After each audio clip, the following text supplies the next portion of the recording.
DC power supply রিডিংটি দেখুন। আর এ ধরনের reading হলে আসলে কি সমস্যা হতে পারে? আপনার কি মনে হয়? আসসালামু আলাইকুম।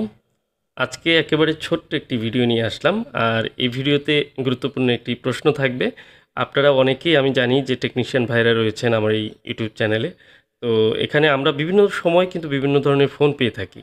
তো আজকে একটি ফোন, যে ফোনটি আসলে পাঠিয়েছেন আবির হোসেন বীরগঞ্জ থেকে, এটি রাইসা টেলিকম থেকে পাঠিয়েছেন।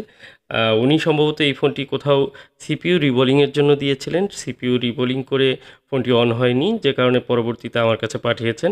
তো এ ধরনের কাজগুলো দেখা যায় আমাদের প্রথমে ভালোভাবে চেক করতে হয় যে কী প্রবলেম।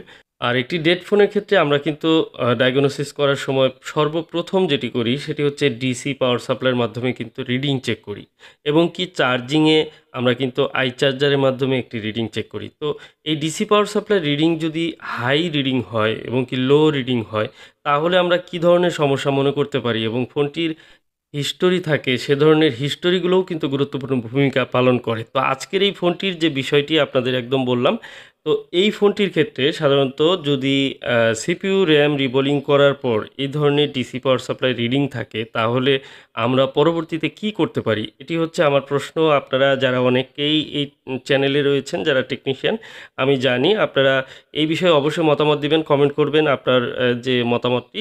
যেমন এই ফোনটি সিপিইউ র্যাম রিবোলিং করা আছে, আর এটির রিডিংটি আমি আপনাদের দেখাচ্ছি ডিসি পাওয়ার সাপ্লাইয়ে কেমন রিডিং।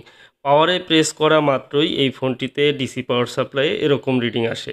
তো এটিকে খুব সাধারণতই আমরা কিন্তু ওভার রিডিং বলে থাকি। খুব সাধারণতই এই ফোনটি প্রথমে প্রেস করা মাত্রই এত উপরে রিডিং চলে যাওয়ার কথা না। এটি অনেক লো রিডিং থেকে আস্তে আস্তে উপরে যাবে যদি বুট করে। তো এই ফোনটির ক্ষেত্রে আসলে কি প্রবলেম হতে পারে? আপনাদের কি মতামত? অবশ্যই কমেন্টে জানাবেন।